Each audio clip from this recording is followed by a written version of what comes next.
Приветствую вас! Что приходит первое на ум, когда мы слышим слово «Запорожец»? Большинство людей, заставших Советский Союз, сразу вспомнят две модели этих машин. Это ЗАЗ-965, прозванный в народе горбатым, и ЗАЗ-968, ушастый. Но оказывается, в Советском Союзе был еще один «Запорожец» в виде спортивного купе. Нет, его не выпускал серийно Запорожский автомобильный завод. Да и выпущен он был только в количестве 6 штук.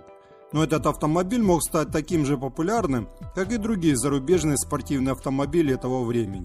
Этот автомобиль создала группа инженеров НАМИ под руководством Эдуарда Молчанова.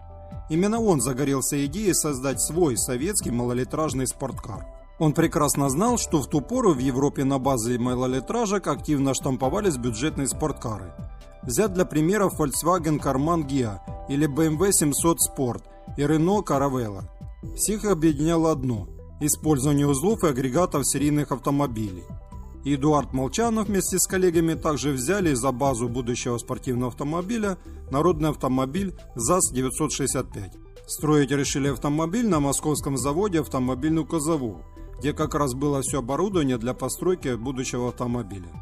Благо тогдашний директор предприятия был не против.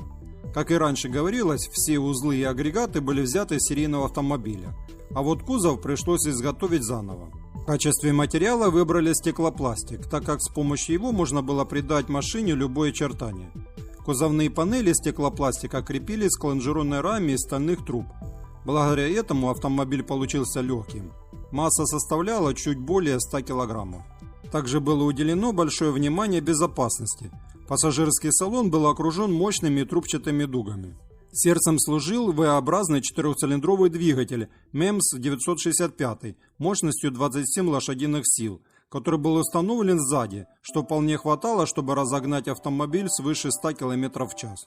Четырехступенчатая механическая коробка передач, трансмиссия, передняя подвеска на поперечных торсионах с двойными продольными рычагами и пружинная задняя с качающимися полуосями полностью перекочевали с запорожцев. Из-за большого габарита двигателя по высоте конструкторам пришлось придать клиновидную форму кузова автомобиля с низкой носовой и высокой задней частями. Интересной особенностью данного автомобиля были своеобразные боковые лунки, которые шли к воздухозаборникам охлаждения моторного отсека. Они же в свою очередь играли ребрами жесткости. Впереди же располагался небольшой багажник для нескольких сумок. У купе Sport 900 посадочная формула 2+2, что позволило сохранить задние сиденья. А интерьер салона хоть и был частично заимствован у оригинала, но имел свою, более оригинальную наклоненную центральную консоль, знакомая по многим современным спорткарам. Закончив свой автомобиль, Молчанов с единомышленниками представили автомобиль общественности и даже были представлены на выставке, где они получили широкую известность, и им были посвящены многие публикации в прессе. Воодушевленные успехом, разработчики надеялись, что получат разрешение на производство купе ЗАЗ Sport 900 на заводе в Запорожье. Но советская власть была непреклонна и в производстве автомобиля отказали, обосновав причину отказа тем, что советскому гражданину иметь спортивный автомобиль ни к чему. Плюс к этому дороговизна и сложность в производстве стеклопластиковых панелей и кузова. Всего народными умельцами было собрано 6 автомобилей, из которых 4 машины дожили до наших дней, благодаря ихнему стеклопластиковому кузову, не страдающему от коррозии.